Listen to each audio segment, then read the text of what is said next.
Sa kabila ng mga bughaw na kabundukan, sa isang malayong nayon sa Uzbekistan, may isang himig na paulit-ulit na inaawit ng hindi nauunawaan ang tunay na kahulugan. Sino ang mag-aakala na ang maikling awit na ito ang babago sa kapalaran ng isang mahirap na dalaga? Sa kasalukuyan, tinatayang nasa 90,000 kabataan mula sa gitnang Asya ang naghahangad na makarating sa Pilipinas. Ngunit ang kanyang paglalakbay ay hindi lamang para kumita ng pera. Hawak ang isang lumang piraso ng tela at ang huling habilin ng kanyang lola. Balang araw, malalaman mo kung ano ito. Pagdating niya sa Pilipinas, ilang buwan pa lamang ang nakalilipas, isang hindi inaasahang salita ang sumalubong sa kanya, hindi kadayuhan. Isa ka sa aming pamilya na nawala 60 taon na ang nakalipas sa isang banyagang lupain kung saan hindi niya naiintindihan ang wika, isang ugnayan ng dugo na nagtagal ng 70 taon ang muling nabuo. Isang kwentong hindi mo mapapanood ng hindi lumuluha, ang milagrosong pagbabalik ng isang dalagang may lahing Pilipino. Ngayon, ilalahad ko ang kabuuan nito. Ang pagdagsa ng mga kabataan mula gitnang Asya sa mga paliparan ng Pilipinas ay ikinagulat maging ng gobyerno ng Uzbekistan na umabot na sa 90,000 ang bilang ng mga nagnanais makarating sa bansa. Sa kasalukuyan, ang buong rehiyon ng gitnang Asya ay nagkakagulo dahil sa mga kabataang pinipili ang Pilipinas bilang kanilang destinasyon. Noong 2024, tinatayang nasa 470,000 katao mula sa gitnang Asya ang naninirahan sa Pilipinas. Ang bilang naman ng mga nakakuha na ng pagkamamamayang Pilipino ay sinasabing aabot sa 90,000. Isang malawakang paglipat ng populasyon mula gitnang Asya patungo sa Pilipinas ang nagaganap. Sa Uzbekistan ako isinilang, ngunit sa Pilipinas ako muling nabuhay, sabi ng marami. Dumarami ang mga kabataang nagsasabing natagpuan nila sa Pilipinas ang kinabukasang hindi nila nakita sa sariling bayan. Isang araw, isang babaeng may lahing Pilipino ang naging usap-usapan matapos magpasya na pumunta sa Pilipinas, dala lamang ang isang awiting pambata na itinuro ng kanyang lola. Ang nakakaantig na kwentong ito na sumikat sa Uzbekistan ang lalong nagpasidhi sa pagnanais ng marami na magtungo sa Pilipinas. Ang milagrosong kwentong ito na batay sa totoong buhay ay ilalahad ko na ngayon. Bago tayo magsimula, mangyaring mag-iwan ng reaksyon at mag-subscribe sa channel para suportahan ang aming trabaho. Nagpapasalamat ako sa lahat ng manonood na sumubaybay sa akin at dalangin kong manatili kayong malusog at masaya hanggang sa katapusan ng taon. Kung sinusuportahan ninyo ang Pilipinas, mangyaring mag-iwan ng komento, mabuhay ang Pilipinas. Magandang araw, ako si Lina. Gamit ko ngayon ang pangalang Pilipino, ngunit ilang taon lang ang nakalipas. Ako ay isang ordinaryong babae sa isang maliit na pamilihan sa rehiyon ng Andijan sa Uzbekistan. Nagbebenta ng gulay para lamang makaraos sa araw-araw. Hindi, marahil ay isang luho na ituring ang sarili kong ordinaryo. Ang aking pamilya ay totoong naghihirap. Araw-araw, gumigising ako ng alas 4 ng umaga upang magtungo sa palengke. Kailangan kong punuin ang aking lumang kariton ng mga kamatis, pipino, at karot at makipag-unahan sa ibang mga tindera para makakuha ng pwesto sa isang sulok ng palengke. Kung mabibigo akong makakuha ng pwesto, para na ring nasira ang buong araw ng aking pagtitinda. Karaniwan na sa mga mamimili ang tumawad. Gagamitin nila ang lahat ng dahilan para lamang maibaba ang presyo kahit 1 sentimo at wala akong magawa kundi ngumiti at pumayag. Buong araw akong nakatayo kaya't namamanhid ang aking mga binti, ngunit wala akong panahon para umupo. Sa sandaling pag-alis ko ng tingin, aagawin na ng ibang tindera ang aking mga customer. Pagsapit ng dilim, ililigpit ko ang mga natirang gulay, ang mga sira na ay itatapon, at ang mga pwede pa ay itatabi para sa kinabukasan. Palaging mabigat ang aking mga paa sa pag-uwi. Ang perang hawak ko ay sapat lamang para sa isang pagkain ng aming pamilya. Ang aming bahay ay 30 minutong lakad mula sa palengke. Isa itong lumang bahay na may mga bitak sa pader na yari sa putik. Kapag umuulan, tumutulo ang bubong. Madalas din kaming walang kuryente buong araw at ang tubig ay kailangan naming igibin mula sa pampublikong balon. Ang aking ama ay isang construction worker, isang araw kain, isang araw tuka, Ngunit dahil sa sakit niya sa likod, padalas ang mga araw na hindi siya makapagtrabaho. Isang masamang siklo, kailangan niya ng pera para magpagamot, ngunit kapag nagtrabaho siya para kumita, lalong lumalala ang kanyang karamdaman. Ang aking ina naman ay nag-aayos ng mga damit ng aming mga kapitbahay para makatulong sa gastusin. Gabi-gabi, ang tunog ng kanyang makina ng pananahi ang naririnig ko bago ako makatulog. Mayroon akong pangarap. Nais kong mag-aral sa kolehiyo. Gusto kong mag-aral ng business management para balang araw ay makapagtayo ako ng sarili kong disenteng tindahan. Ngunit malupit ang katotohanan.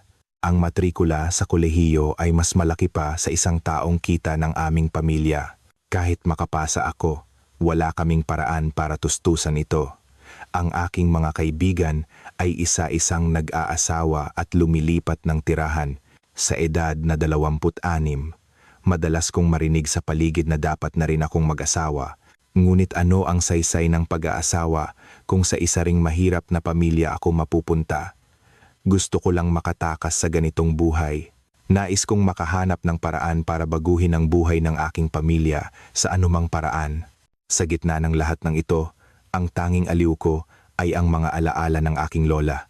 Pumanaw siya noong ako'y 15 anyos. Ngunit noong nabubuhay pa siya, madalas siyang umaawit ng isang kakaibang kanta. Hindi ito Uzbek, hindi rin Ruso. Kung papakinggan, parang Mandarin. Hindi ko na matandaan ang eksaktong mga salita, ngunit ang himig ay malinaw na nakatatak sa aking isipan. Sa kabila ng bughaw na bundok, ang aking nayon, pag namulaklak ang mga bulaklak, ako'y babalik. Sa tuwing inaawit niya iyon, may mga luha sa kanyang mga mata. Kahit bata pa ako, ramdam kong iyon ay isang awit ng pananabik. Tila may lugar siyang gustong balikan. Minsan ko na siyang tinanong, "Lola, saan ninyo po natutunan ang kantang iyan?" Tumingin siya sa malayo at sinabing, "Inaawit iyan sa akin ng nanay ko noong bata pa ako." Isang awit mula sa isang napakalayong lugar. Hindi na siya nagdagdag pa. Sa tuwing tatanungin ko siya tungkol sa nakaraan, lagi siyang nananahimik. Bago siya pumanaw, tinawag niya ako at inabutan ng isang maliit na balutan. Sa loob ng luma at punit-punit na tela, may isa pang mas lumang piraso ng tela. "Lina, ingatan mo ito. Balang araw, malalaman mo kung ano ang kahulugan nito." Iyon ang kanyang mga huling salita. Iningatan ko ang telang iyon, ngunit hindi ko maintindihan kung ano ang ibig sabihin nito. May mga bahagyang bakas ng mga titik, ngunit masyado ng luma para mabasa. Kapag nahihirapan ako sa pagtitinda sa palengke, hinihimas ko ang tela. Tila nararamdaman ko pa rin ang init ng aking lola at ito'y nagbibigay sa akin ng aliw. Isang araw, nakita ko ang kaibigan kong si Jamila sa palengke. Si Jamila ay nagtitinda ng prutas sa pwesto sa tabi ko, ngunit ilang buwan na siyang hindi nagpapakita. Ngunit sa araw na iyon, ang Jamila na nakita ko ay ibang-iba na. Mula sa kanyang pananamit, iba na siya. Sa halip na lumang bestida, nakasuot siya ng malinis na pantalon at bagong sapatos. Higit sa lahat, may sigla sa kanyang mukha. "Jamila, saan ka galing? Bakit ngayon ka lang nagpakita?" tanong ko. Ngumiti si Jamila at inilabas ang kanyang smartphone. "Lina, galing ako sa Pilipinas. Nagtrabaho ako doon ng 6 na buwan. Tingnan mo ito." Puno ang screen ng kanyang telepono ng mga larawan ng malalawak na greenhouse, malilinis na pasilidad at isang nakangiting Jamila. Ang kinita ko dito sa loob ng 6 na buwan ay katumbas na ng kikitain natin sa isang taon. Totoo, hindi ako nagsisinungaling. Seryoso ang mga mata ni Jamila. Sumali pala siya sa isang programa para sa mga agricultural worker sa Pilipinas. Ang sahod ay 5 beses na mas malaki kaysa sa Uzbekistan, may libreng pagkain at tirahan at higit sa lahat, ibinibigay ang sweldo ng tama at sa takdang oras. "Marunong ka bang magsalita ng Filipino?" tanong ko. Umiling si Jamila. "Hindi rin, pero ang trabaho sa bukid, kahit hindi ka marunong magsalita, kaya mong gawin. Kailangan mo lang matuto sa paggaya." At mababait silang magturo. Nang gabing iyon, hindi ako makatulog. Ang mga litratong ipinakita ni Jamila ay paulit-ulit na tumatakbo sa aking isipan. Kung totoo ngang sa loob ng 6 na buwan, ay kikita ako ng katumbas ng isang taong sahod, maipapagamot ko ang aking ama. Isang pag-asa ang sumibol sa akin na maaaring magbago rin ang aking buhay, ngunit kasabay nito ang takot. Isang bansang hindi ko pa napupuntahan, isang lugar na hindi ko alam ang wika. Makakaya ko kayang mabuhay doon? Kinuha ko ang tela mula sa aking lola at tinitigan ito, at tahimik kong inawit ang kantang itinuro niya. Sa kabila ng bughaw na bundok, ang aking nayon. Hindi ko alam kung bakit, pero sa tuwing inaawit ko ito, lumalakas ang aking loob.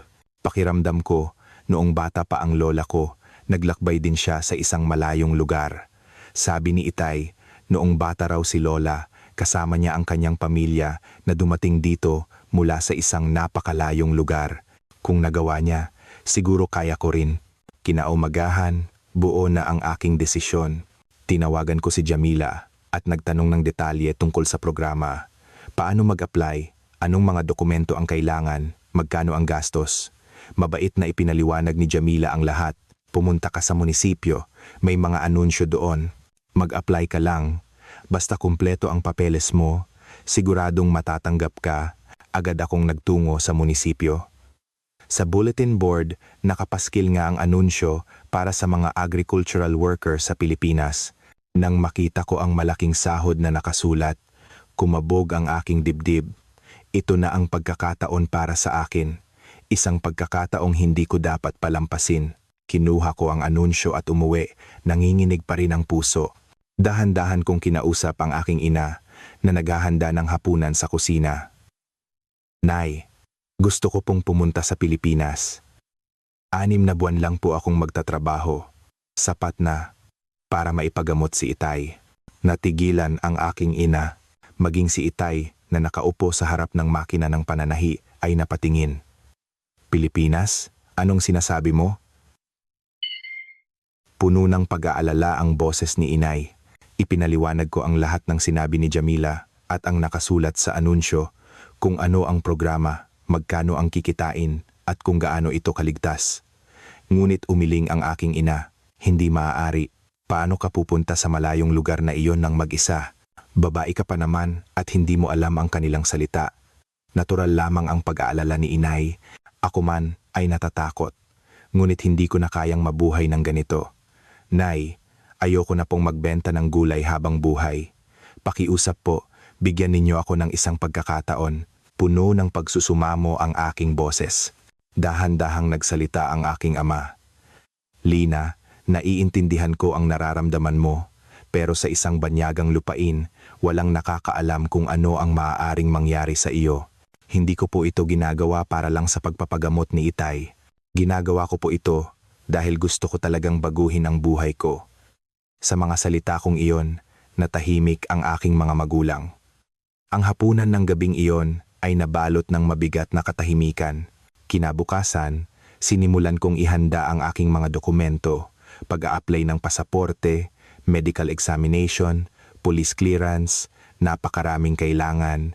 Sa Uzbekistan, ang pagkuha ng isang dokumento ay inaabot ng ilang araw. Ang pagpunta sa iba't ibang opisina para kumuha ng isang pirma ay napakahirap na gawain, ngunit hindi ako sumuko.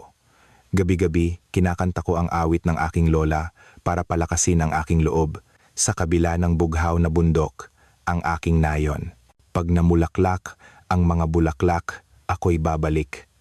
Nakapagtataka, sa tuwing kinakanta ko iyon, lumalakas ako. Pakiramdam ko, sinusuportahan ako ng aking lola. Ilang linggo ang lumipas, at sa wakas, nakumpleto ko ang lahat ng dokumento. Itinakda na rin ang petsa ng interview at kailangan kong maglakbay papuntang Tashkent para dito. Ang lugar ng interview ay puno ng mga taong tulad kong nangangarap makarating sa Pilipinas. Karamihan ay mga kabataang lalaki, iilan lang kaming babae. Kinakabahan akong pumasok sa interview. Ang interviewer ay isang Pilipino na marunong magsalita ng Uzbek. Bakit mo gustong pumunta sa Pilipinas? Gusto ko pong suportahan ang aking pamilya at baguhin ang aking buhay. May karanasan ka ba sa pagsasaka? Nagbebenta po ako ng gulay sa palengke. Wala po akong karanasan sa pagsasaka, pero handa po akong matuto. Mas maikli ang interview kaysa sa inaasahan ko. Ang resulta raw ay malalaman pagkatapos ng 2 linggo. Ang 2 linggong iyon ay parang napakatagal. Araw-araw, tinitingnan ko ang aming mailbox at ang aking telepono. Isang umaga, dumating ang sulat ng pagtanggap. Nanginginig ang aking mga kamay at halos hindi ko mabuksan ang sobre. Tanggap. Ang petsa ng pag-alis ay sa susunod na buwan. Hindi ko na malayang napasigaw ako. Nay, tay, tanggap po ako. Noon lamang unang lumuha ang aking ina. Bagamat tutol siya, may bahagi sa kanya na sumusuporta sa aking pangarap. Talaga? Mabuti naman kung ganoon, pero mag-iingat ka doon. Ha? Sabi naman ng aking ama habang tinatapik ang aking balikat.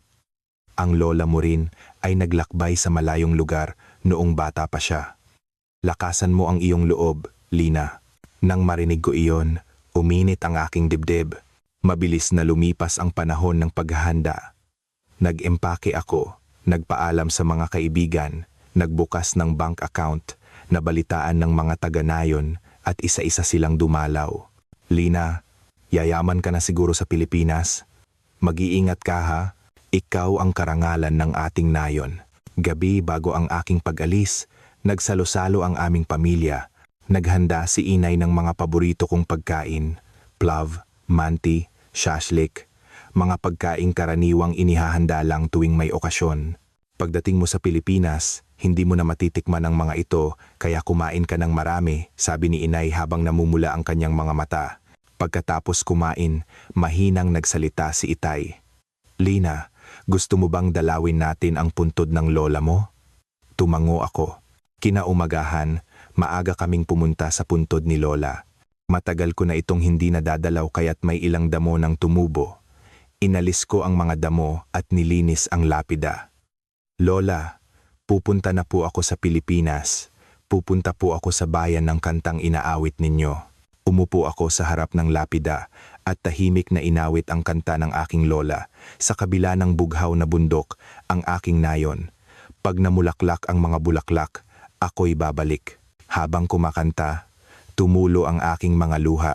Hindi ko alam kung bakit ako umiiyak. Hindi dahil sa lungkot, kundi dahil pakiramdam ko may isang bagong kabanata na magsisimula. Araw ng aking pag-alis. Sumakay kaming lahat sa kotse. 3 oras ang biyahe papuntang Tashkent Airport. Walang nagsasalita sa loob ng sasakyan. Mahigpit ang hawak ni inay sa aking kamay, habang si itay ay nakatingin lang sa labas ng bintana. Pagdating sa airport, mas marami pang tao kaysa sa inaasahan ko. Mga manggagawang tulad ko na papuntang Pilipinas at ang kanilang mga pamilya. Halos pare-pareho ang aming mga mukha, may pag-asa at may kaba. Matapos mag-check-in bago pumasok sa departure area, nagyakapan kami sa huling pagkakataon. Nay, huwag po kayong mag-alala. Babalik po ako pagkatapos ng 6 na buwan, malusog at ligtas. O sige, mag-iingat ka. Tumawag ka lagi ha. Hindi na napigilan ni inay ang kanyang mga luha. Tinapik ako ni itay sa balikat at sinabing, ang lola mo ang magbabantay sa iyo. Lakasan mo ang loob mo. Habang naglalakad ako palayo, lumingon ako at nakita ko silang kumakaway. Kumaway din ako, wala nang atrasan. Pagsakay ko sa eroplano, naramdaman kong isang bagong kabanata ang magbubukas sa aking buhay. Ang kalangitan ng Uzbekistan sa labas ng bintana. Anong mundo kaya ang naghihintay sa akin sa kabila ng kalangitang iyon? Kinuha ko ang tela ng aking lola mula sa bag at mahigpit itong hinawakan. At nangako ako sa aking sarili. Sa lugar na pinanabikan ng aking lola, sisimulan ko ang isang bagong buhay. Tiyak na magtatagumpay ako at babalik. Nang lumipad ang eroplano, unti-unting lumiliit ang tanawin sa labas. Ngayon, talagang aalis na ako. Kumakabog ang aking dibdib, ngunit kasabay nito, may kakaibang katiyakan akong naramdaman. Ang katiyakang hindi mali ang desisyong ito. Ang katiyakang ginagabayan ako ng awit ng aking lola. Ipinikit ko ang aking mga mata sa loob ng eroplano at muling inawit ang kanta sa aking isipan. Sa kabila ng bughaw na bundok, ang aking nayon. Pag namulaklak ang mga bulaklak, ako'y babalik. Lola, papunta na po ako diyan. Nang lumapag ang eroplano sa paliparan ng Pilipinas, halos mapigil ang aking hininga nang tumingin ako sa labas ng bintana. Kahit gabi na, ang paligid ng airport ay puno ng ilaw. Isang tanawing hindi ko kailanman maiisip sa Uzbekistan. Pagbaba ko mula sa eroplano at pagpasok sa gusali ng airport, para akong napunta sa ibang mundo. Ang taas ng kisame ay tila walang katapusan at ang sahig ay kumikinang na parang salamin. Ang mga tao ay lahat malinis manamit at mabilis maglakad. Wala akong nagawa kundi tumayo at tumingin sa paligid. Pati ang automatikong pagbukas ng pinto ay kamangha-mangha para sa akin at kinabahan ako ng unang beses sumakay sa escalator. Dahan-dahan akong tumuntong at pinagtinginan ako ng mga tao. Nakakahiya pero wala akong magawa. Habang nakapila sa immigration, malakas ang kabog ng aking dibdib. Kinuha ng immigration officer ang aking pasaporte at may tinanong, ngunit wala akong naintindihan ni isang salita. Ngumiti na lang ako at yumuko. Sa kabutihang palad, may isang volunteer interpreter sa tabi na nagpaliwanag. Seasonal worker ka pala. Saang probinsya ka pupunta? Sa Benguet po. Ipinaliwanag ng interpreter sa officer at agad tinatakan ang aking pasaporte. Sa wakas, nakatapak na ako sa lupa ng Pilipinas. Pagkuha ko ng aking bagahe, may isang taong mula sa farm na may hawak na placard. Nang makita ko ang pangalan ko, lumapit ako. May sinabi siya sa Filipino pero hindi ko naintindihan. Sumunod na lang ako. Pagsakay sa bus, may mga kasama na akong ibang manggagawa mula sa iba't ibang bansa. Vietnam, Cambodia at iba pang taga-Pilipinas mismo. Lahat sila ay mukhang pagod at hindi nag-uusap. Nang umandar ang bus, namangha ako sa tanawin sa labas. Ang mga kalsada ay napakalawak at malinis. Malinaw ang mga linya at tuloy-tuloy ang mga ilaw sa poste. Ang mga sasakyan sa highway ay maayos na umaandar. Sa Uzbekistan, maraming butas ang kalsada at magulo ang takbo ng mga sasakyan. Maging ang mga condominium ay kakaiba para sa akin. Ang mga matataas na gusali na magkakamukha ay parang eksena sa pelikula. Matapos ang mahigit 1 oras na biyahe, pumasok ang bus sa isang maliit na bayan at huminto sa harap ng isang farm. Gabi na kaya hindi ko masyadong makita ang paligid, ngunit nakita ko ang mga hanay ng greenhouse. Mukha itong mas organisado kaysa sa mga farm sa Uzbekistan. Isang lalaking tila tagapamahala ang sumalubong sa amin. Mabilis siyang nagsalita sa Filipino at wala akong naintindihan ni isang salita. Tumango na lang ako at sumunod sa iba. Dinala kami sa aming dormitoryo na mas malinis kaysa sa inaasahan ko. Isang kwarto na may double-deck beds para sa 4 na tao. May sarili kaming locker at may common na banyo at shower room. Mas maganda pa ito kaysa sa bahay namin sa Uzbekistan. Ngunit sa sandaling iyon, isang matinding kalungkutan ang bumalot sa akin. Isang banyagang lupain, mga hindi kilalang tao, at isang wikang hindi ko maintindihan. Humiga ako sa kama at tumitig sa kisame at tumulo ang aking mga luha. Kakayanin ko ba talagang manatili dito ng 6 na buwan? Kinuha ko ang tela ng aking lola mula sa bag at niyakap ito. At sa mahinang boses, inawit ko ang kanta ng aking lola. Sa kabila ng bughaw na bundok ang aking nayon. Kumalma ng kaunti ang aking kalooban. Kinaumagahan, maaga akong gumising. 5:00 pa lang ng umaga, ngunit may mga tao nang kumikilos sa farm.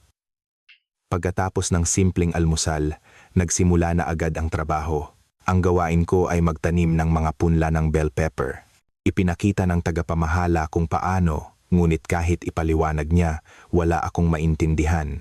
Sinubukan kong gayahin, ngunit palagi akong nagkakamali. Masyadong malalim ang pagkakatanim ko, o masyadong mababaw, o mali ang distansya. Halata ang inis sa mukha ng tagapamahala. May isinigaw siya sa mabilis na Filipino, pero hindi ko alam kung ano ang sinasabi niya. Isang Vietnamese na katrabaho ang nagsalita sa Ingles. "You have to be more careful. That man is scary when he's angry." Tumango ako at sinubukang mag-focus. Ngunit dahil sa kaba, lalo lang nanginginig ang aking mga kamay. Oras na ng tanghalian at sa wakas ay nakapagpahinga ako. Kumuha ako ng pagkain sa sertang at umupo sa isang sulok. Maraming ulam, ngunit karamihan ay ngayon ko lang nakita. May isang pulang atsara na tinatawag na burong mangga na sobrang asim at hirap kainin. Ang ibang mga manggagawa ay sama-samang kumakain kasama ang kanilang mga kababayan. Nag-iisa ako. Ako lang kasi ang taga-Uzbekistan sa farm na ito. Habang kumakain, bigla kong na-miss ang plov ng Uzbekistan. Naalala ko ang mainit na luto ng aking ina. Nagpatuloy ang trabaho sa hapon. Ang pagyuko para magtanim ng punla ay halos makabali ng aking likod. Nagkapaltos ang aking mga daliri at nanakit ang aking mga tuhod, ngunit hindi ako pwedeng magpahinga. Ang iba ay mabilis magtrabaho, habang ako ay mabagal. Pagsapit ng dilim, natapos din ang trabaho. Pagbalik sa dormitoryo at pagligo, muli akong napaiyak. Ang sakit ng aking katawan at ang lungkot ng aking puso ay nagpahirap sa akin. Paano ko kakayanin ang 6 na buwan? Humiga ako at kinuha ang aking telepono. Gusto kong tawagan si inay sa Uzbekistan, pero pinigilan ko. Siguradong mag-aalala lang siya. Sa halip, kinuha ko ulit ang tela ng aking lola at tinitigan ito. Ang mga bahagyang bakas ng mga titik. Ano kaya ang ibig sabihin nito? At lumipas ang unang mahirap na araw. Ang mga sumunod na araw ay halos pareho lang. Maagang gigising, magtatrabaho hanggang gabi, at pagbalik sa dormitoryo ay babagsak na lang sa pagod. Pagkalipas ng 1 linggo, unti-unti nang nasasanay ang aking katawan. Nasanay na rin ako sa pagtatanim at nabawasan na ang pagsimangot ng tagapamahala. Ngunit ang kalungkutan ay naroon pa rin. Dahil hindi ako marunong ng wika, hindi ako makahanap ng kaibigan, palagi akong nag-iisa tuwing tanghalian. Isang hapon, habang nagtatrabaho, isang lalaki ang pumasok sa farm, mga nasa edad 50, may maamong mukha. Nakipag-usap siya sa tagapamahala at dahan-dahang nilibot ang farm. Nang dumaan siya sa tabi ko, huminto siya at tinitigan ang aking mukha. Yumuko ako at nagpatuloy sa trabaho. Naiilang ako sa kanyang tingin, ngunit patuloy niya akong tinititigan. At dahan-dahan siyang nagsalita. Ineng, may lahi ka bang Hapon o Pilipino? Unang beses kong narinig ang salitang lahi. Tumingala ako at tiningnan siya, hindi maintindihan ang sinasabi niya. Muli siyang nagtanong, taga-Uzbekistan ka ba? Nang marinig ko ang salitang Uzbekistan, tumango ako. Isang ngiti ang gumuhit sa kanyang mukha. Sabi ko na nga ba, ang iyong mukha ay kahawig ng sa amin, mga Pilipino. Kahawig ng mga Pilipino? Ano ang ibig sabihin noon? Gulat akong nakatayo lang. May sinabi siya sa tagapamahala at bumalik sa akin. Kung may oras ka sa linggo, dalawin mo ako sa bahay ko. Ako ang kapitan ng barangay na ito.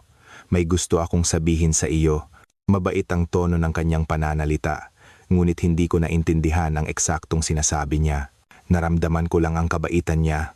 Matapos umalis ng kapitan, paulit-ulit na tumatakbo sa isip ko ang mga sinabi niya, ang salitang lahi, ang pagkakahawig sa mga Pilipino. Ano kaya ang ibig sabihin nito? Nang gabing iyon sa dormitoryo, kinuha ko ang aking telepono at nag-search sa internet. Hinanap ko ang mga salitang Filipino descendants at diaspora. Maraming lumabas na impormasyon. Habang binabasa ko, kumabog ang aking dibdib. May mga Pilipinong inapo na naiwan sa ibang bansa dahil sa digmaan o migrasyon, at may mga kwento ng mga pamilyang napadpad sa gitnang Asya. Ang kanilang mga inapo ay naninirahan pa rin sa Uzbekistan at Kazakhstan. Halos mapigil ang aking hininga. Ang kantang inaawit ng aking lola, ang telang iniwan niya, ang nakaraang itinatago niya, lahat ay tila nagkakaugnay. Posible kayang ako ay may lahing Pilipino? Mula kinabukasan, gusto ko nang makita ang kapitan. Ngunit tuloy-tuloy ang trabaho sa farm at halos wala akong personal na oras. 1 linggo ang lumipas at sa wakas, binigyan kami ng kalahating araw na pahinga sa 1 linggo ng hapon. Ang ibang manggagawa ay pumunta sa bayan o nagpahinga sa dormitoryo, ngunit nagpasya akong hanapin ang bahay ng kapitan. Tinanong ko ang tagapamahala at sabi niya, 10 minutong lakad lang daw. Itinuro niya ang isang malaking, lumang bahay na estilong Pilipino sa bungad ng nayon. Habang naglalakad, malakas ang kabog ng aking dibdib. Kakaiba, pero may kutob akong may mahalagang mangyayari. Nang tumayo ako sa harap ng gate, nag-atubili ako. Pwede ba talaga akong pumasok? Ngunit nilakasan ko ang aking loob at pinindot ang doorbell. Ilang sandali, binuksan ng kapitan ang pinto. "Oh, ikaw pala. Hinihintay kita. Tuloy ka." Sinalubong niya ako ng isang mainit na ngiti at medyo nabawasan ang aking kaba. Napakaganda ng kanyang hardin. Ang mga alagang halaman at tradisyonal na arkitektura ay magandang pagmasdan.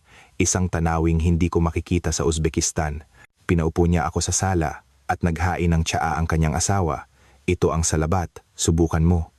Isang higop ng mainit na salabat at tila natunaw ang aking pagod. Dahan-dahang nagsalita ang kapitan. "Lina, noong una kitang makita, naramdaman ko na may lahi kang Pilipino, hindi ba?" Sumagot ako ng tapat. "Hindi ko po alam, halos wala po akong alam tungkol sa lola ko. Hindi po siya nagkukuwento tungkol sa nakaraan. Ang alam ko lang po ay taga-Uzbekistan siya. Pero sabi niya, noong bata pa siya, galing sila sa ibang lugar." Nagningning ang mga mata ng kapitan. "Ang lola mo ba umaawit ng isang kakaibang kanta? Hindi Uzbek o Ruso, kundi ibang wika?" Nagulat ako sa sinabi niya. "Opo, may kanta po siyang madalas awitin." "Maaari mo bang awitin?" Dahan-dahan kong inawit ang kanta ng aking lola. "Sa kabila ng bughaw na bundok ang aking nayon. Pag namulaklak ang mga bulaklak, ako'y babalik. Sa kabilang ilog, sa burol na iyon, naroon ang aking tahanan habang kumakanta ako." Naging seryoso ang mukha ng mag-asawa. Ang asawa ng kapitan ay namula pa ang mga mata. Iyan ay isang lumang awit na kinakanta ng mga Pilipinong lumisan sa kanilang bayan. Dahan-dahang ipinaliwanag ng kapitan. Pagkatapos ng digmaan, ang mga hindi nakabalik ay inawit iyan dahil sa pananabik sa kanilang tinubuang lupa. At ang bahaging sa kabilang ilog, sa burol na iyon, partikular na tumutukoy sa isang lumang nayon dito sa Benguet. Nanindig ang aking mga balahibo. Ang kantang inaawit ng aking lola ay may ganitong kahulugan. "Mayroon ka bang anumang alaala na iniwan ng lola mo?" Kinuha ko ang tela mula sa aking bag. Maingat itong kinuha ng kapitan at sinuri. May mga nakasulat, pero masyado nang malabo para mabasa.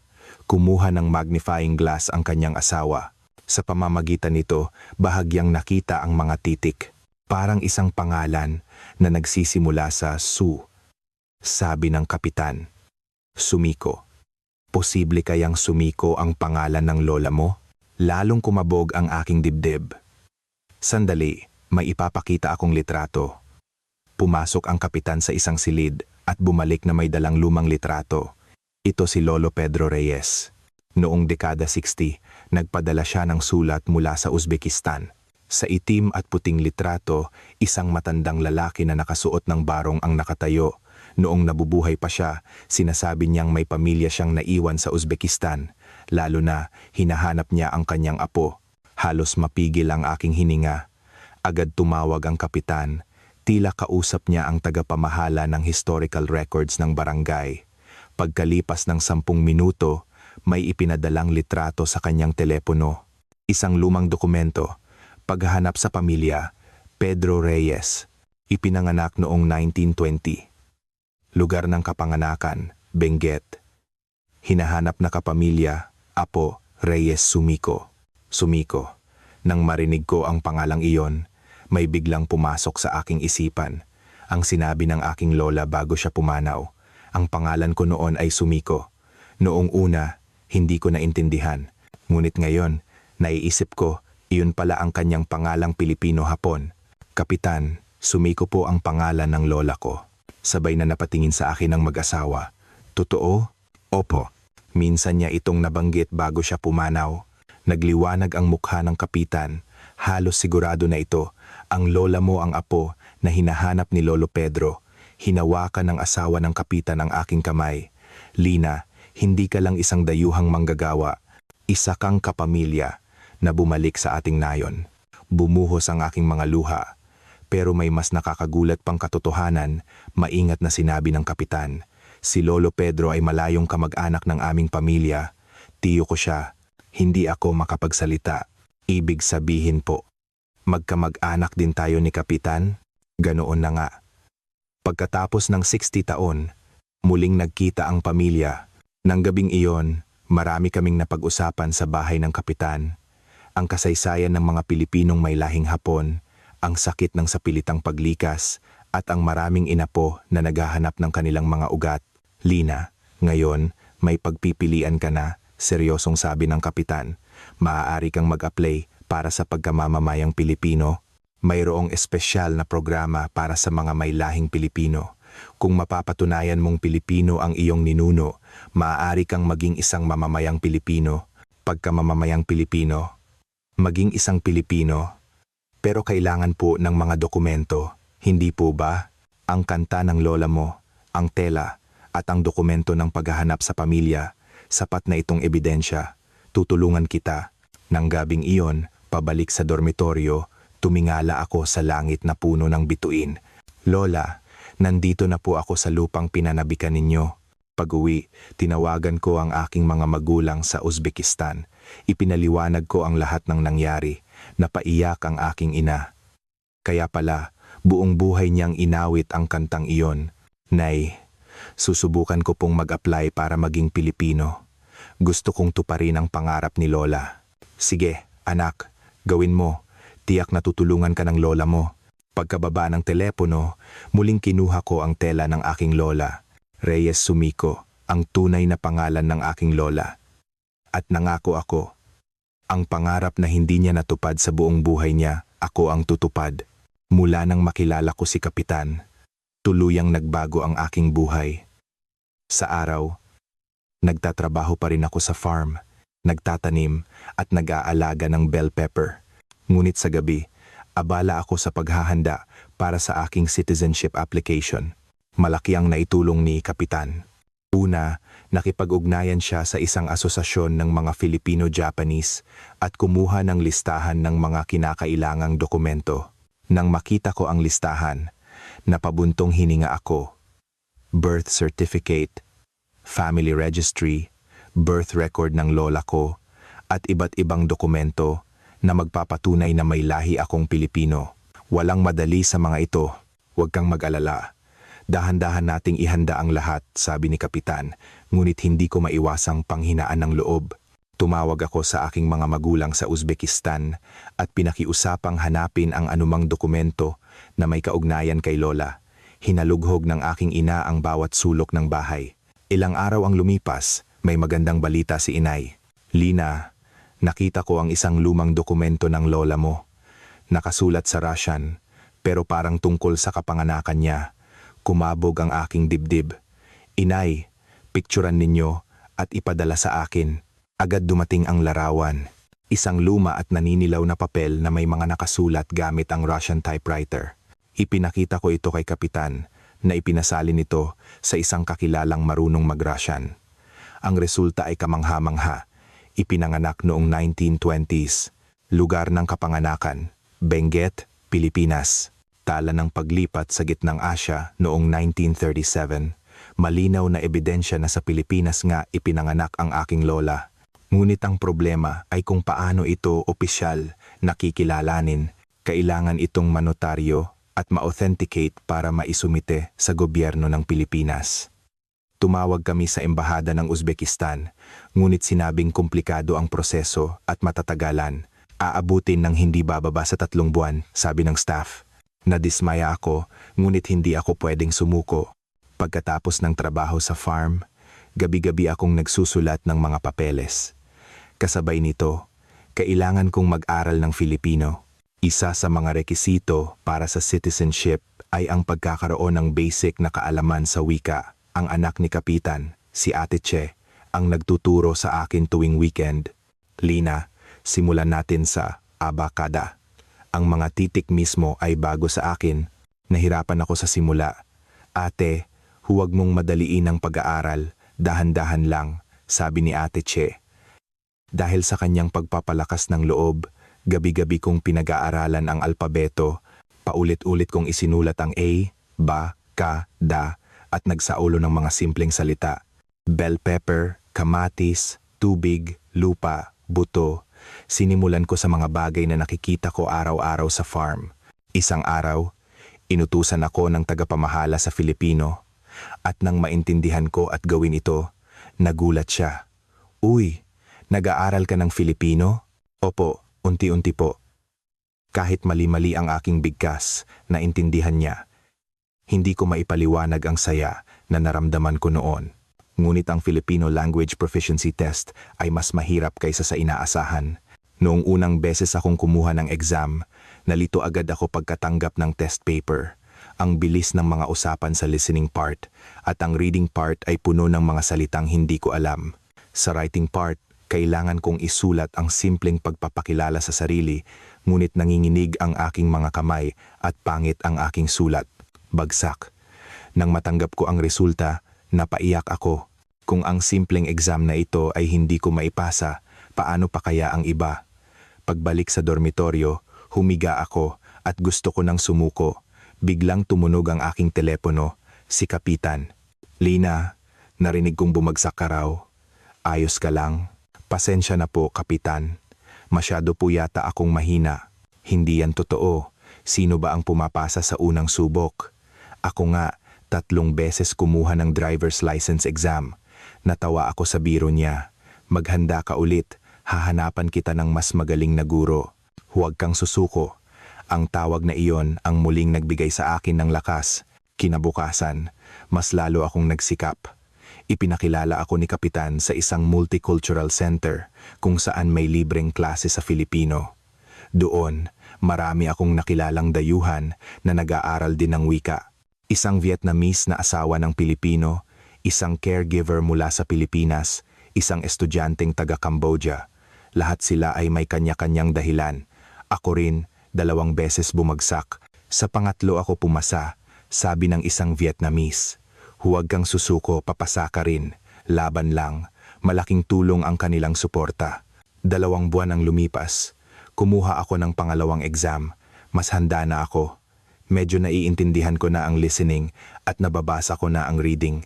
Ngunit, bagsak pa rin. Kulang sa puntos. 2 puntos na lang ang kulang para pumasa. Halos masiraan ako ng loob. Ngunit sa pagkakataong ito, hindi ako sumuko. Kung 2 puntos na lang, ibig sabihin malapit na ako. 1 buwan pa akong nag-aral ng masinsinan, lalo na sa writing. Araw-araw akong binibigyan ni Ate Che ng assignment at nagsusulat ako ng diary sa Filipino. Ngayong araw, nagtanim ako ng bell pepper. Maganda ang panahon. Dumalaw si Kapitan. Kahit simple, unti-unti akong gumagaling. Dumating ang araw ng pangatlong exam. Sa bus, kinuha ko ang tela ng aking lola. Lola, tulungan niyo po ako. Kailangan kong pumasa para matupad ang pangarap ninyo. Mahirap pa rin ang exam, pero kumpiyansa na ako. Ginawa ko ang lahat ng aking makakaya. 2 linggo ang lumipas, lumabas ang resulta. Pasado.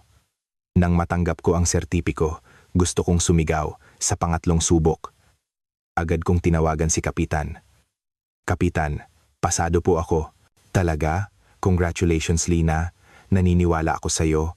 Pumunta ka sa bahay mamayang gabi, magdiwang tayo. Nang gabing iyon, may maliit na salo-salo sa bahay ni Kapitan.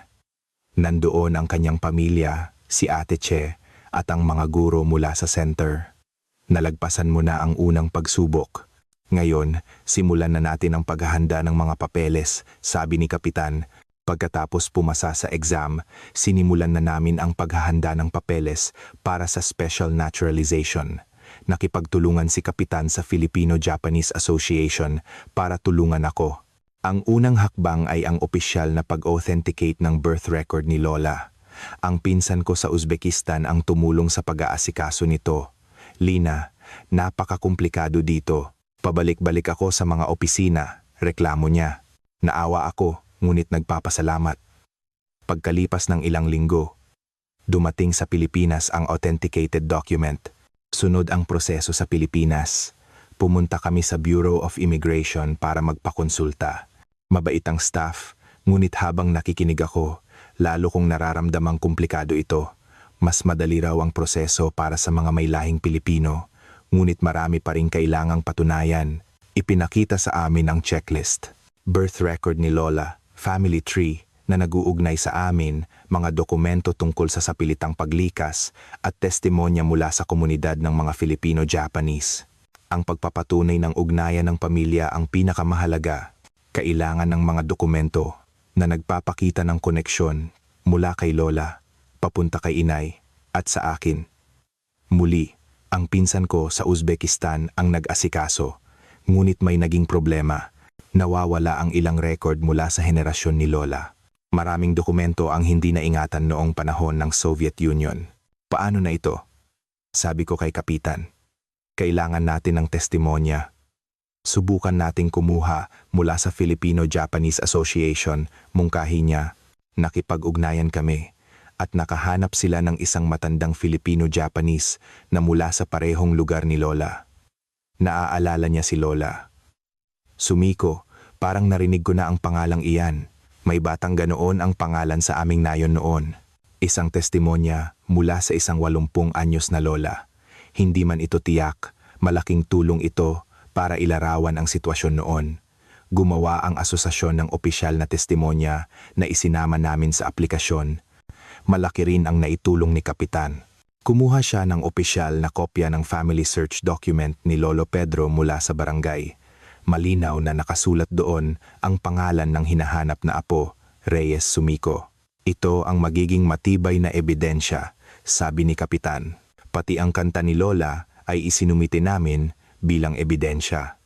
Kinuhaan ako ng video habang kumakanta at naglakip ang asosasyon ng paliwanag tungkol sa kasaysayan ng kanta.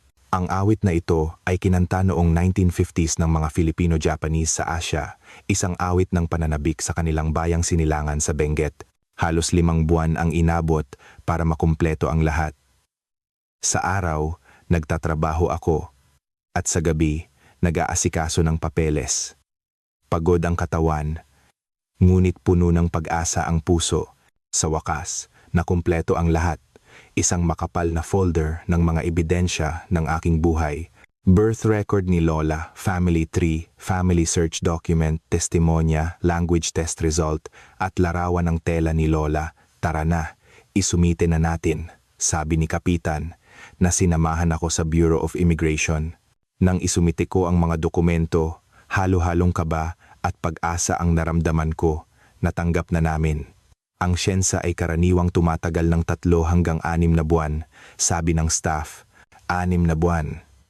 Muli, isang mahabang paghihintay, ngunit ngayon may pag-asa. Ginawa namin ang lahat. Paglabas namin, tinapik ako ni Kapitan. Magaling, Lina, maghintay na lang tayo. Bumalik ako sa farm at nagtrabaho tulad ng dati, ngunit isang bahagi ng aking isip ay laging nag-iisip sa resulta. Araw-araw, tinitingnan ko ang aking telepono at mailbox. Lumipas ang 1 buwan, 2 buwan, walang balita. Sa 3 buwan, 1 araw, tumawag ang Bureau of Immigration. Kumabog ang aking dibdib. Hello, si Miss Lina po ba ito? Kailangan po namin ng karagdagang dokumento. Hindi pasado o bagsak, kundi karagdagang dokumento. Nadismaya ako, ngunit ibig sabihin ay may pag-asa pa. Maaari po bang isumite ang larawan ng puntod ng inyong lola at patunay ng kanyang paninirahan sa Uzbekistan? Muli, kailangan kong humingi ng tulong sa aking pamilya. Pumunta ang pinsan ko sa puntod ni Lola at kinuhaan ito ng litrato. Sa lapida, nakaukit ang pangalan niya sa Uzbek, ngunit may maliit na nakasulat din sa alpabetong Romano. Reyes Sumiko. Nang matanggap ko ang larawan, napaiyak ako. Hanggang sa huli, hindi niya kinalimutan ang kanyang tunay na pangalan. Isinumite ko ang karagdagang dokumento at muling naghintay. Pagkalipas ng 1 buwan, muli silang tumawag. Isang abiso para sa interview. Sa susunod na Martes, 10:00 ng umaga, atong dapon IJ, bis, IFIM, atong dapon bis, IM. Pumunta po kayo sa Bureau of Immigration. Nagsimula kaming maghanda, tinulungan ako ni Kapitan at Ate Che sa mga posibleng tanong at sagot. Bakit mo gustong maging Pilipino? Gusto ko pong mahanap ang aking mga ugat at magsimula ng bagong buhay dito. Anong trabaho ang gusto mo sa Pilipinas? Gusto ko pong matuto pa tungkol sa agrikultura at magtayo ng sarili kong smart farm. At gusto kong tulungan ang mga tulad kong may lahing Pilipino. Gabi bago ang interview, hindi ako makatulog. Kinuha ko ang tela ni Lola at tinitigan ito. Lola, sana po maging maayos ang lahat bukas. Araw ng interview, sinamahan ako ni Kapitan. Sa waiting area, halos sumabog ang aking dibdib. Miss Lina Reyes, pasok na po. Pumasok ako. 3 interviewer ang nakaupo. Maupo ka, relax lang. Tumagal ng 10 minuto ang interview. Habang kinukwento ko ang aking buhay, namula ang mga mata ng mga interviewer. Lalo na nang hilingin nilang kantahin ko ang awit ni Lola. Sa kabila ng bughaw na bundok, ang aking nayon, pag namulaklak ang mga bulaklak, ako'y babalik. Nabasag ang aking boses. Salamat. Napakagandang kwento. Sabi ng isa sa kanila. Paglabas ko, itinaas ni Kapitan ang kanyang hinlalaki. Magaling. Siguradong maganda ang resulta niyan. Mula noon, muli akong naghintay. Ngunit ngayon, mas panatag na ang aking loob. Ginawa ko na ang lahat. 3 linggo ang lumipas mula ng interview. Naging bahagi na ng aking araw-araw na gawain ang pag-check ng telepono at mailbox. Isang hapon, habang nagtatrabaho ako sa taniman ng bell pepper, tumunog ang aking telepono. Isang hindi kilalang numero. Nanginginig kong sinagot. Hello? Si Miss Lina Reyes po ba ito? Mula po ito sa Bureau of Immigration. Halos tumigil ang aking puso. Opo, ako nga po. Congratulations. Ang iyong aplikasyon para sa special naturalization ay naaprubahan na. Sa sandaling iyon, parang tumigil ang mundo. Totoo ba ang narinig ko? Totoo po ba? Opo, aprobado na. Maaari na po kayong bumisita sa susunod na linggo para kunin ang inyong Certificate of Naturalization. Pagkababa ng telepono, nanghina ang aking mga tuhod. Napaupo ako at napahagulgol. Ang Vietnamese kong katrabaho ay nagulat at lumapit. Lina, anong nangyari? Bakit ka umiiyak? Pasado ako. Pilipino na ako. Nanginginig ang aking boses at hirap akong magsalita. Agad kong tinawagan si Kapitan. Kapitan, aprobado na po. Aprobado na. Talaga? Congratulations, Lina. Hintayin mo ako. Pupunta ako dyan. Wala pang 30 minuto, dumating si Kapitan sa farm. Sumunod din si Ate Che at ang asawa ni Kapitan. Congratulations, ate. Sabi ni Ate Che, sabay abot ng isang buket ng bulaklak. Ngayon, tunay ka ng bahagi ng aming pamilya, sabi ni Kapitan habang mahigpit na hinahawakan ang aking kamay.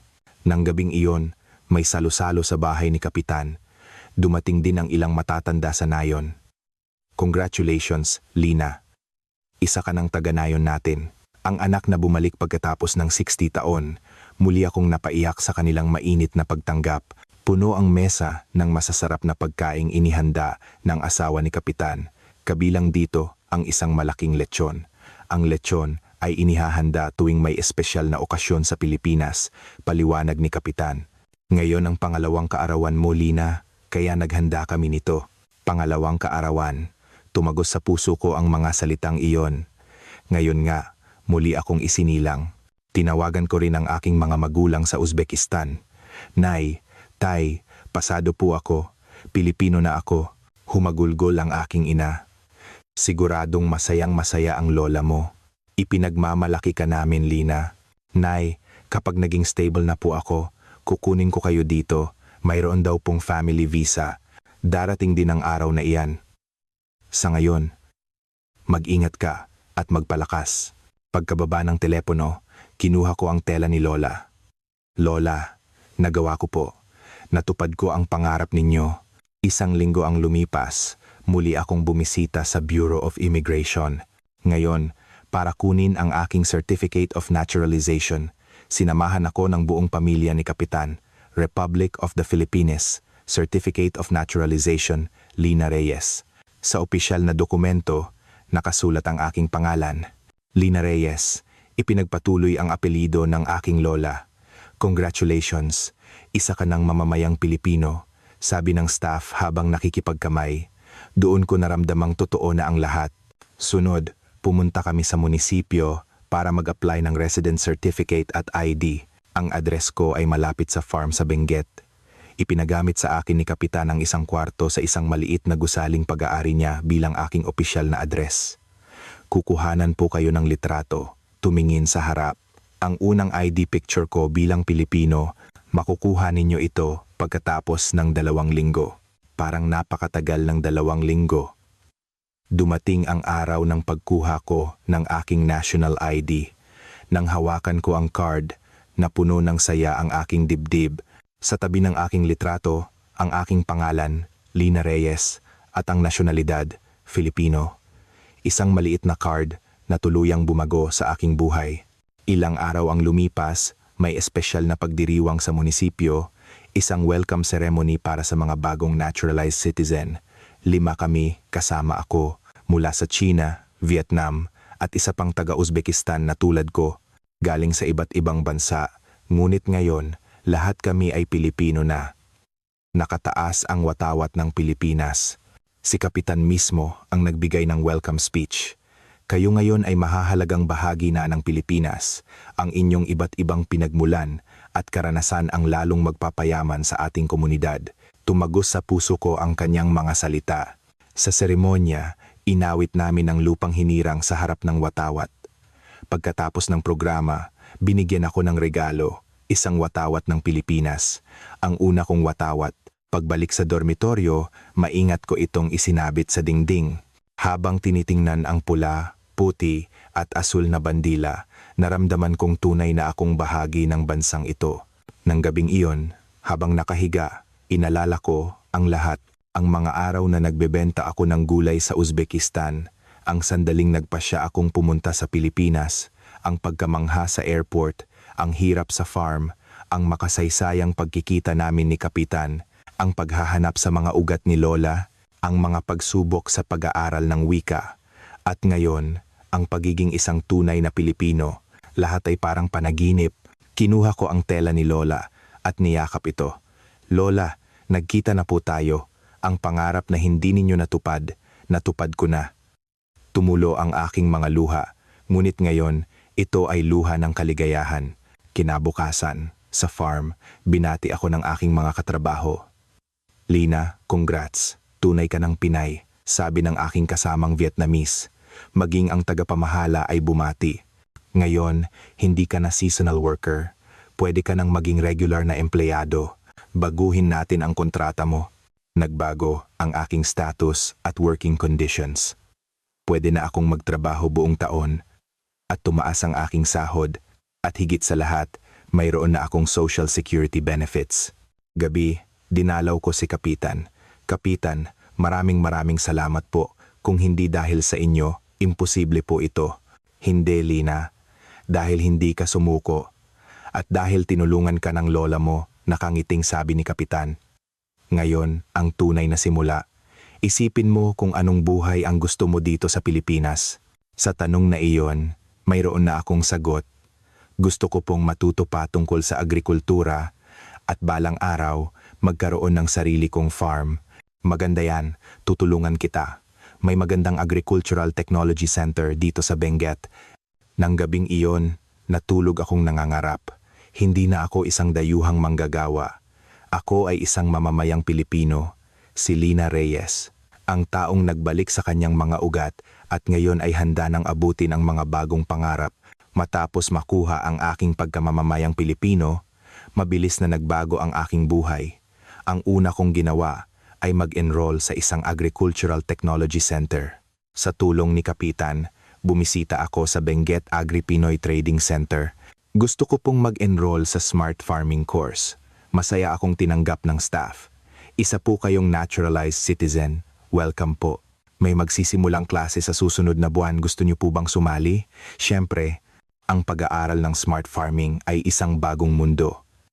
EOT sensors, automated irrigation, climate control, remote management, gamit ang mobile app, mga teknolohiyang hindi ko kailanman naisip sa Uzbekistan.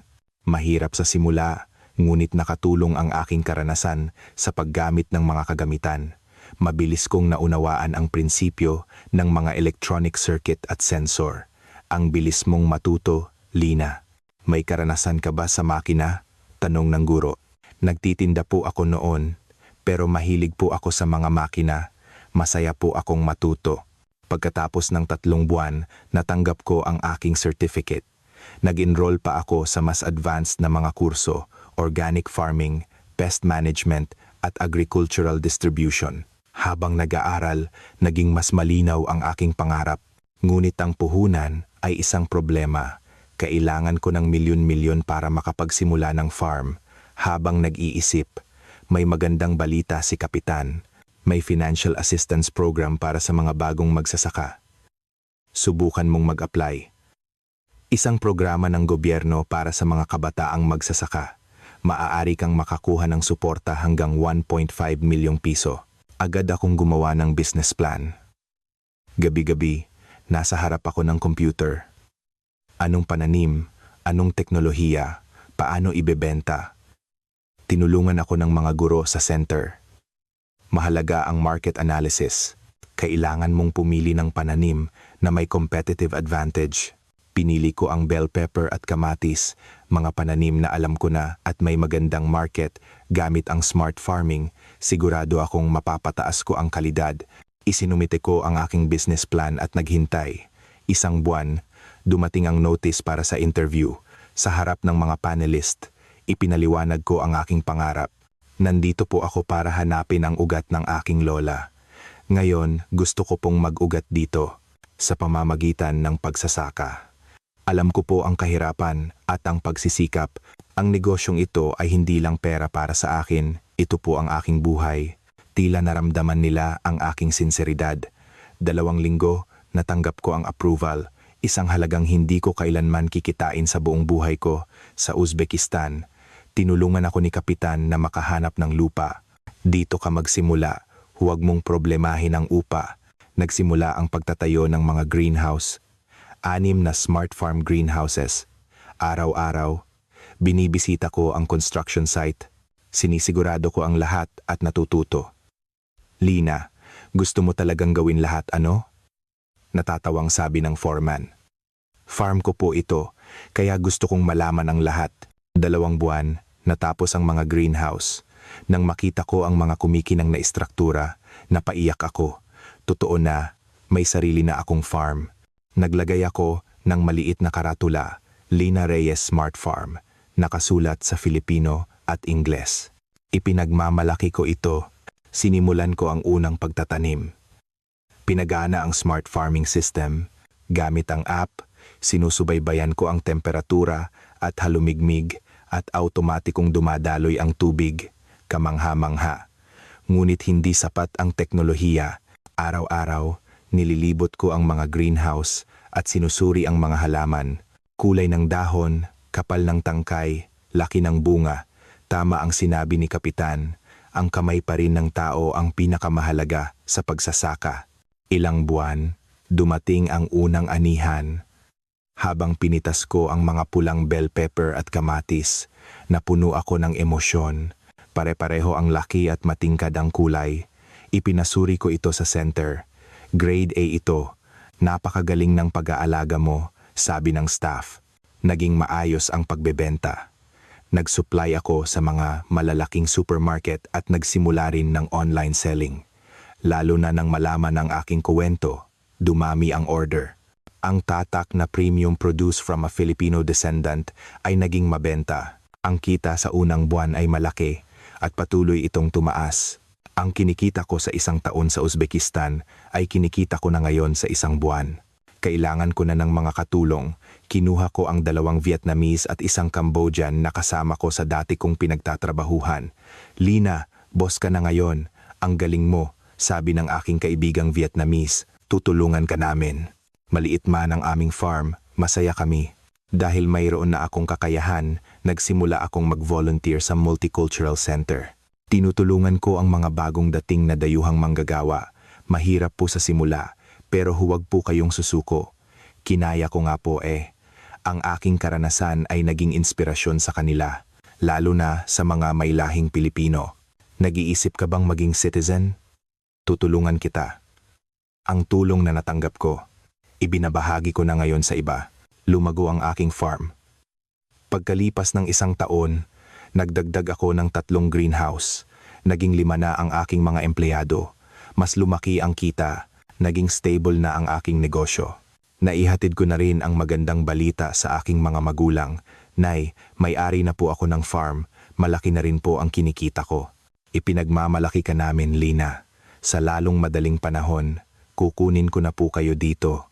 Mag-a-apply na po ako ng family visa. Ang pangakong iyon ang lalong nagbigay sa akin ng lakas. Isang araw, may tumawag mula sa isang lokal na pahayagan. Gusto nilang isulat ang success story ko. In-interview ako sa farm. Ano ang pinakamalaking pagbabago mula nang dumating ka sa Pilipinas? Ang pagkakaroon ng pangarap. Sa Uzbekistan, ang inaalala ko lang ay ang bukas. Dito, nagpaplano ako para sa susunod na 10 taon. Mainit ang naging pagtanggap sa artikulo. Marami ang nagpadala ng mensahe ng suporta at dumami ang mga nagtatanong tungkol sa aking farm. Tumawag din ang munisipyo. Maaari po ba kayong sumali sa aming Multicultural Policy Discussion Panel? Siyempre, kung makakatulong ang aking karanasan, handa akong tumulong. Sa pulong, sinabi ko ang aking opinyon. Ang kailangan ng mga naturalized citizen ay hindi lang pera. Mas mahalaga ang edukasyon at mentoring. Hindi ko rin ito magagawa kung walang tulong ni Kapitan at ng marami pang iba. Tinanggap ang aking mungkahi at bumuo sila ng isang mentorship program. Ako ang naging unang mentor. Habang nagiging stable ang farm, mas lumawak ang aking mundo. Isang araw, may espesyal na alok ang munisipyo. Maari po ba kayong maging ambassador para sa Multicultural Festival? Malaking taunang pagdiriwang ito kung saan nagtitipon ang mga multicultural families mula sa buong bansa. Malugod kong tinanggap. Sa paghahanda, marami akong nakilalang multicultural families, mga Vietnamese na asawa ng Pinoy, mga OFW, mga Chinese na estudyante. Noong una, napakahirap din para sa akin, sabi ng isang Vietnamese. Pero ngayon, ito na ang aking tahanan. Naintindihan ko sila. Pare-pareho kami ng pinagdaanan. Araw ng festival, napakaraming tao. May mga booth ng pagkain, cultural performances, at exhibits. Ako ang isa sa mga speaker sa opening ceremony. Daan-daang tao ang nakatingin sa akin. Kinakabahan ako, ngunit malinaw ang aking sasabihin. Magandang araw po, ako po si Lina Reyes. Dahan-dahan akong nagsalita. Ilang taon na po ang nakalipas, isa lang akong mahirap na tindera sa Uzbekistan. Walang kinabukasan at puno ng hirap ang bawat araw. Nakikinig ang mga tao, ngunit isang kantang Pilipino na itinuro ng aking lola ang nagbago sa aking buhay.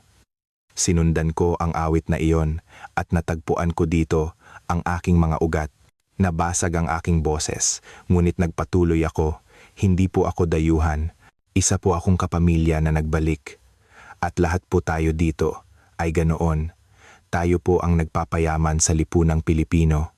Nagpalakpakan ang mga tao. Pagbaba ko, marami ang nakipagkamay. Napakaganda ng iyong sinabi. Binigyan mo kami ng lakas ng loob. Lumapit ang isang binatang may lahing Pilipino. Ate, gusto ko rin pong maging citizen. Paano po ba? Ibinigay ko ang aking numero.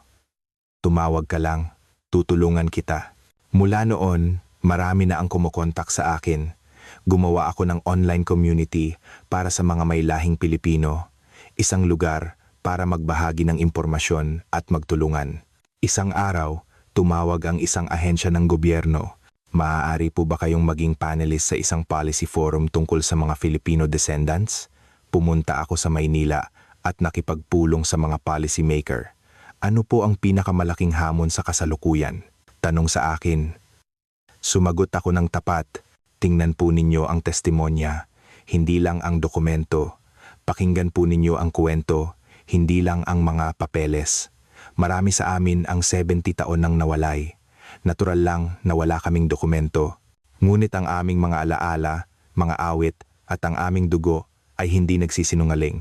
Tumango ang ilan sa kanila. May punto ka. Pag-aaralan naming baguhin ang sistema. Ilang buwan ang lumipas, naging mas simple ang proseso para sa mga Filipino descendants. May dumating ding request mula sa isang local TV station. Gusto nilang gawan ng dokumentaryo ang aking kwento. Pumunta ang filming crew sa aking farm at nagpasya kaming pumunta sa Uzbekistan para kunan ang pagbisita ko sa puntod ni Lola. Ilang taon, muli akong bumalik sa aking sinilangan. Sinalubong ako ng aking mga magulang sa airport. Lina, tumakbo si inay at niyakap ako. Ibang-iba ka na, anak. Habang pauwi, pamilyar ang mga tanawin, ngunit ngayon parang banyaga na. Ang puso ko ay nasa Pilipinas na. Kinabukasan, dinalaw namin ang puntod ni Lola. Tumayo ako sa harap ng lapida. Lola, nandito na po ako. Galing po ako sa lupang pinanabikan ninyo. Ang kanta ninyo po ang nagdala sa akin dito. At natupad ko na po ang pangarap ninyo. Itinayo ko sa tabi ng lapida ang isang maliit na watawat ng Pilipinas na dala ko. Lola, magpahinga na po kayo ng payapa. Dadalhin ko po ang inyong pangalan at mabubuhay ng marangal. Pagbalik sa Pilipinas, sinimulan ko na ang pag-aasikaso ng visa ng aking mga magulang. 3 buwan na aprubahan ito. Sa airport, sinalubong ko sila. Ito pala ang Pilipinas na sinasabi mo, sabi ni inay. Dinala ko sila sa aking farm. Ito lahat sa'yo? Hindi makapaniwalang tanong ni itay. Opo, farm ko po ito. Ilang sandali, ipinalabas ang dokumentaryo. Ang pamagat, ang awit na tumawag. Naging viral ito. Bumaha ng mga mensahe ng suporta. Nakakaiyak. Binigyan mo ako ng pag-asa. Proud to be Filipino. Lalo na, dumami ang mga may lahing Pilipino na humihingi ng tulong. Nakatanggap ako ng parangal bilang model naturalized citizen. Sa seremonya sa Maynila, sinabi ko, sinundan ko ang awit ng aking lola at dito nagsimula ng bagong buhay. Ang Pilipinas ay isang bansang tumutupad sa pangako. Binigyan niya ako ng pagkakataon at kinilala niya ang aking pagsisikap. Patuloy na lumago ang aking farm. 10 greenhouse na at 12 empleyado. Tinutulungan na rin ako ng aking mga magulang. Parang panaginip na makapagtrabaho sa ganito kagandang lugar, sabi ni itay. Dumating ang undas. Kasama ang pamilya ni Kapitan, dinalaw namin ang puntod ni Lolo Pedro Reyes. Lolo, narito na po ang apo ni Sumiko. Yumuko ako. Pagkatapos ng 60 taon, muling nabuo ang pamilya. Itutuloy po namin ang inyong kwento. Sa huli, mag-isa akong bumalik sa Uzbekistan para dalawin ang puntod ni Lola. May dala akong sulat. Lola, ako po ito, si Lina. Naaalala niyo po ba ang kantang "Sa kabila ng bughaw na bundok ang aking nayon"? Doon na po ako nakatira ngayon. Natagpuan ko na po ang lihim na itinago ninyo at natupad ko na ang pangarap ninyo. Inawit ko ang kanta ngayon sa orihinal na wikang Filipino. Lola, naintindihan ko na po. Hindi kayo nakabalik, pero sa pamamagitan ko, nakauwi na po kayo. Hindi po namin kalilimutan ang ating mga ugat, hinding-hindi. Sa eroplanong pabalik, tanaw ko ang pagsikat ng araw. Katabi ko ang aking mga magulang. Ngayon, ang aming pamilya ay magsisimula ng bagong buhay sa Pilipinas. Natupad na ang pangarap ni Lola. Nang lumapag ang eroplano, tanaw ko ang Pilipinas. Ngayon, ito na ang aking tunay na tahanan.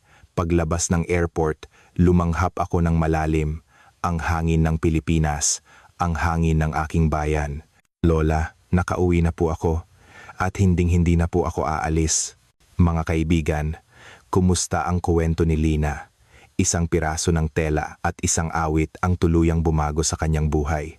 Ang ugnayang naputol ng 70 taon ay muling nabuo at ang pangarap ng isang lola ay natupad sa pamamagitan ng kanyang apo.